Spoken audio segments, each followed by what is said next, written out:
Let me preface this video by saying GoPro doesn't normally sell parts for their cameras. Most likely, if you're trying to repair one, you'll need to find another GoPro that is broken in a different way than yours and Frankenstein the working parts together. Any GoPro that has been opened up won't be water resistant anymore, but you can always get one of those waterproof housings if you end up doing liquid photography.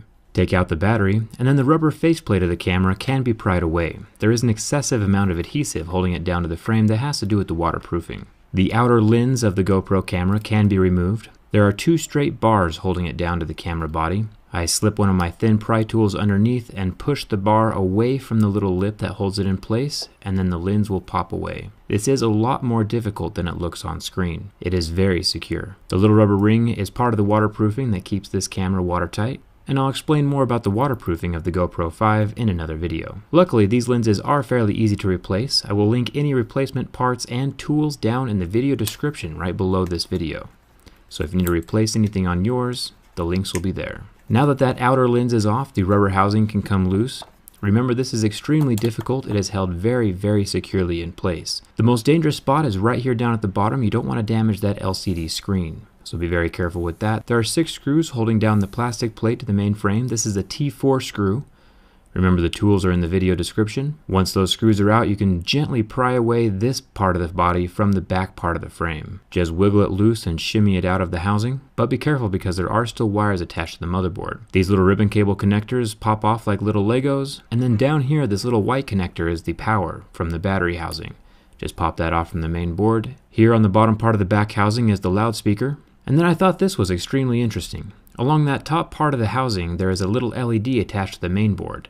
This LED shines into the plastic and then shines through the back of the LCD. So the LED that you're seeing is at a 90-degree angle from the actual LED itself. Kind of how I use LEDs to shine through the plexiglass in my wall-mounted computer. Check out that video if you're interested in seeing how those were made. The battery housing can pop out from the back frame as well. You just got to line up those little half-oval grooves and pull that out. So if your battery ever stops working and replacement batteries don't work either, maybe swapping the battery housing will work. This little door can be removed fairly easily, and you can just clip it back into place when you're done. This is great if you're going to plug in your GoPro for long periods of time and don't want that door getting in the way. Now the rear screen attached to the rear housing is non-removable. Normally with cell phones, when you heat up the adhesive holding the screen in place, it'll soften, allowing you to pull away the screen from the rest of the body. But with this particular GoPro, they use a type of glue that is not softened by heat. So if you try to remove this screen, it will shatter. So the best idea is just to swap housings, or you have to break out the old screen if GoPro does end up selling replacement screens.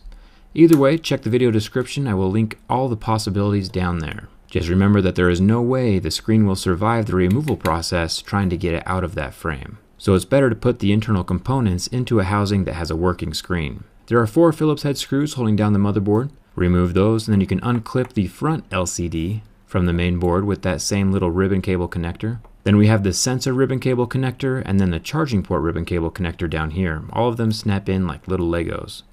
I'm using my plastic pry tool to not short anything out here on the motherboard. Then there's one other connector underneath this black plastic plate. This just unplugs, just pull it straight out. There are no latches. You'll see what happens when you try to unlatch this piece of plastic later. There are 2 screws holding the charging port into place. These are super long, so pull those out and set those off to the side. Make sure you keep all your screws organized. And then the charging port can be pulled away from the housing. Then there's one more screw that holds the plastic housing in place. Remove that and set that off to the side. And then the motherboard can be removed from the GoPro 5. You can see a little bit of the thermal paste on the plastic housing. One more screw holds the actual lens in place.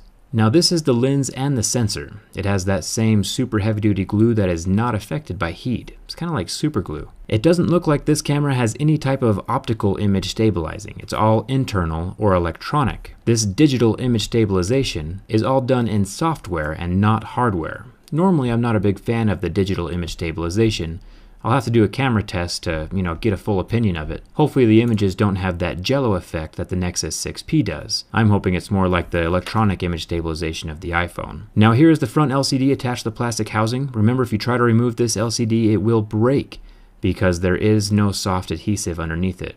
So just replace the whole LCD and plastic housing if you need to swap those between your Frankenstein GoPros. Putting the lens back into place, there's a little Phillips head screw that goes along the bottom, and then you can slide the motherboard in place, making sure to keep that LCD ribbon cable along the top part before you pinch it down.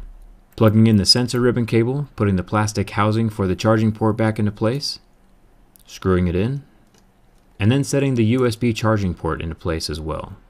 Taking the 2 freakishly long screws and setting those down, and then plug in that little tiny ribbon. I did check to see if there was a latch and ended up breaking the plastic. That does not break the connector, but you know, since there's no latch, you don't need to do it yourself. Making sure everything's plugged in and that protective flap down into place. 4 screws along the motherboard. Plug in the front LCD to the motherboard. And inside the battery compartment, there is one more screw that holds the little wires in place. That can be removed as well, but in this case, we're just going to leave it in place. Line up the 2 little grooves along with the half circles on the frame. It's kind of like one of those puzzle games as a kid. I knew playing with that would come in handy someday. Plug in the white battery cable connector, and then the 3 ribbon cables along that side, and then tuck the motherboard and lens back into that back housing.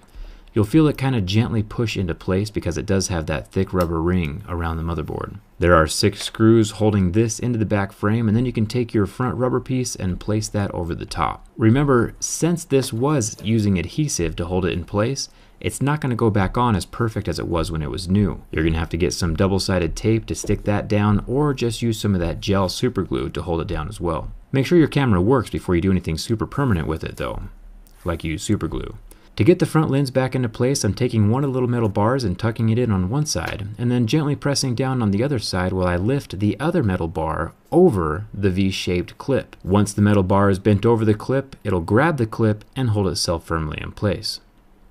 Once again, the rubber housing can be held down with super glue or double-sided tape, or you can just leave it and stick it in one of those waterproof housings. Either way, now you have a working GoPro instead of a non-working GoPro. I'm going to stick that little door back on and then test the camera, and it looks like everything's good to go. If you have any questions, leave them down in the comments. Hopefully this video helped you out and you could save some money splicing some GoPros together. Thanks a ton for watching. Hope to see you around.